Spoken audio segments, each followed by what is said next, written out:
Well, Adrian, I can't let Andy away with that. I've got to give you the last word. Your thoughts on the next race? Well, as Stephen said, that everybody's different. They all have individual strokes, so who knows how they all swim it. But I think that they're all world class, and I think that this is going to be interesting. Actually, Parry, he's got a great race in him. I mean, he's our top 5 swimmer, but James Hickman's still hanging in there. We all thought he might retire.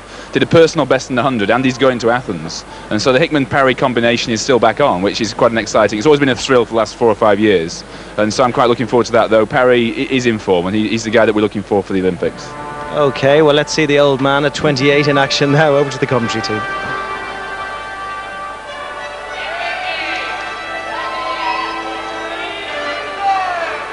It is going to be fascinating because on paper Stephen Parry should be quite a way ahead, but I have to say I think that James Hickman may use Parry. He may use him for the first 100, see if he can bounce off him and see if he can take him on the second, maybe see if he can drag him through to an Olympic qualifying time. That's probably the most he can really hope for. But Parry, he has swum so well for so long, but he keeps just missing out. He's 4th at the World Championships, and that World Championship won and a new world record by Phelps. Phelps really will be the superstar, I'm sure of that, out in Athens. Could well get 7 gold medals, Michael Phelps from the USA. And unfortunately for Stephen Parry, the 200 fly, probably his strongest event. There is Parry. He swims his own way. He's a very big chap. I'm 6'4", and I do look well up to Stephen Parry. Swimming for Stockport. Used to be coached by a certain Mrs. Jameson,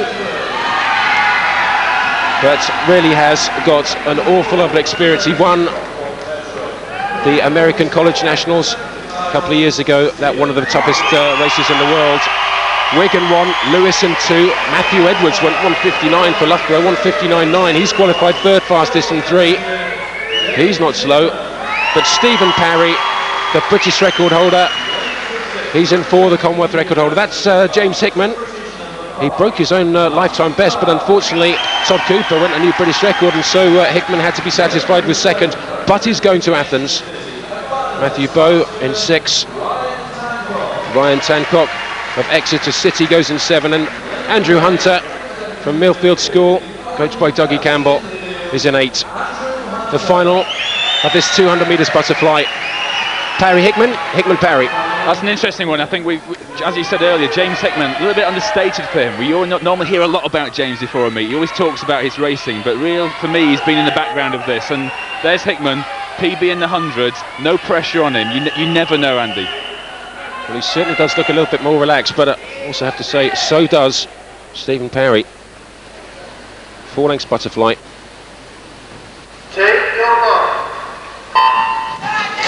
Of course, no false starts allowed. Ask Mr. Thorpe what it feels like to fall in. They're allowed 15 metres underwater. Your head must be up at the 15-metre mark. And Stephen Parry using about 14 3/4 metres. Perfect start from him. And he looks very smooth and very comfortable. In that video clip just before the race, he was saying it's all in the hip action for him. It's got to set the pace. You've got to set it nice and smooth. And the first 50, 25.7, does look very smooth and deep, and Hickman's right with him. Yeah, Hickman got a great turn there, well renowned for his turns, world short course champion many years, and Parry and Hickman neck and neck, Parry just ahead, looking for them to turn around the 55-second mark. If they're going to do that, they'll be well on for a great swim. Qualifying time, 1:57.71. I think if Hickman can't pull back on the next 50, then he won't stay with Parry.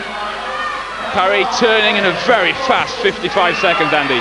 55.44 was the British record, which is his, the British and Commonwealth record, so he's 0.2 of a second underneath that, and he's just started to go on that turn as well. He does look good. Parry leading, Hickman second, down in lane 2, Mark Lewis going very well from Sterling Swim, Chris Martin swimmer, looking pretty good at the moment right at the bottom there, but Parry, well, this length, very important indeed. He's got to hold the stroke, he's got to concentrate, hit this wall, bounce off and then really bring it home. Yeah, it's not unusual to breaststroke, you know, the hip movement. I mean, also with breaststroke now, the hips play an important part. And when you're really tired, the hardest thing in the world is to bring your hips up and go and down. And so that's quite a tough one. The arms start getting heavier, but Parry really holding on strong, Andy. Well, he's looking good. He's got to bring it home. I think it may well just be outside his British and Commonwealth record, but he does look good, and this is tough. Still coming back though, Mark Lewis. Mark Lewis in 2 from Sterling Swim. Lewis right at the bottom there, and then lane 2, but Parry wins it. 1:56.1, super time from him. Very, very good indeed from Parry. I'm extremely pleased with that, I've got to say. So is he by the looks of things. Very powerful shoulders. A lot of people say it's all in the shoulders, and quite a lot is, but certainly a lot there. Sean Kelly, well, that's his fourth. Sean Kelly, the coach from Stockport.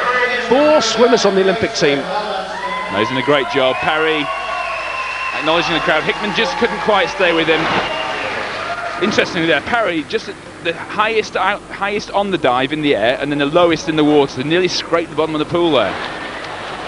Here's that famous technique, Andy, where he does it differently from everybody else. He does, but watch his chin. He still stays quite close to the water. Look, there's only about an inch and a half between his chin and the waterline. Of course, he sticks his head down. But look at that, hardly any. Now, if your chin goes really high, all you're doing is using energy to go up and down. He's using all his energy to go forward. Beautiful butterfly stroke, very flexible arms. But one of the greatest things, look at that. Very tight with his arms, lovely tight little kicks. And Hickman also, 4-time world short course champion. He got the silver there, he got the second place at that trial. You could almost see the grimace underwater there, couldn't you, Andy? And coming into the final length here, just tightening up on his arms, just shortening that red lane roach, signifying the last 5 metres, touching straight up to the clock.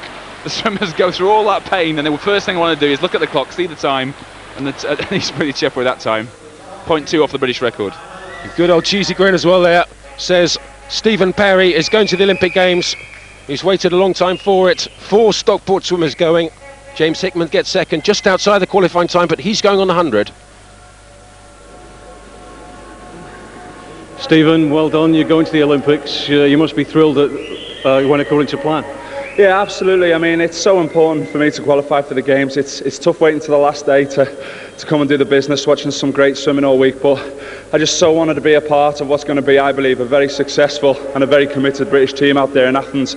Just look forward to some great results out there, and I'm just so glad that I've put my place on the team. And you hopefully will be right up there contesting the medals, building what you did at the World Championships last year. Yeah, as long as people stop moving my lane out going down that last length, I feel like I'm swimming 55 metres. I think it's going to give my coach and I something to work on, just kind of fading towards the end. But I think if we commit early on in every race we do, hopefully I'll be there or thereabouts during the Olympics. Got a big competition in Michael Phelps out there. Unless he falls in the pool, I'm not sure if anyone's going to beat him, but we all look forward to giving it a pop. I just saw a piece on Grandstand where you were saying you've been doing this 20 odd years and you're still not very good at this particular stroke, but you did a pretty good job of disproving that today. Yeah, you know, I seem to be improving all the time, and in large part I've got to put that down to my coach Sean Kelly. He's just worked wonders this week, but also I feel like I've done a lot more races than what I've done this week, just because I've been watching my close friend, good pal Adrian Turner, and unfortunately he had a couple of problems last year with me breaking his collarbone, so it's great to see he qualified as well. Great, you're both heading to Athens. Congratulations. Thanks very much indeed. Cheers. Well, the celebrations continue here. Next race up, the men's 50 metres freestyle in the field. Mark Foster, a good time at the European Short Course Championships in Dublin recently, winning gold in the fly and the freestyle. But at 34, he's aiming for his 5th Olympics. These are his Olympic reflections.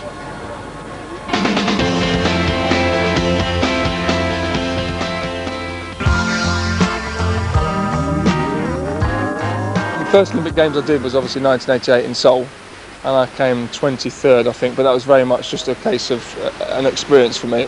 92 in Barcelona, I actually went in there and seriously thought I could probably do something.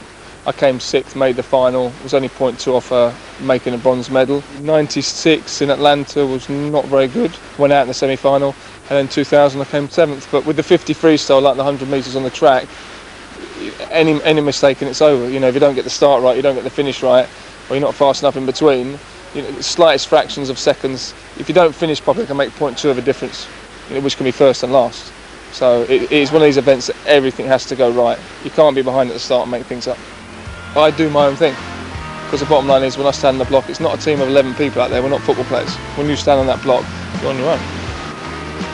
5th Olympic Games, it would be lovely to come away with something. Of course, I go on the block every time wanting to win. It would be stupid not to aim to win, but a gold, silver, bronze,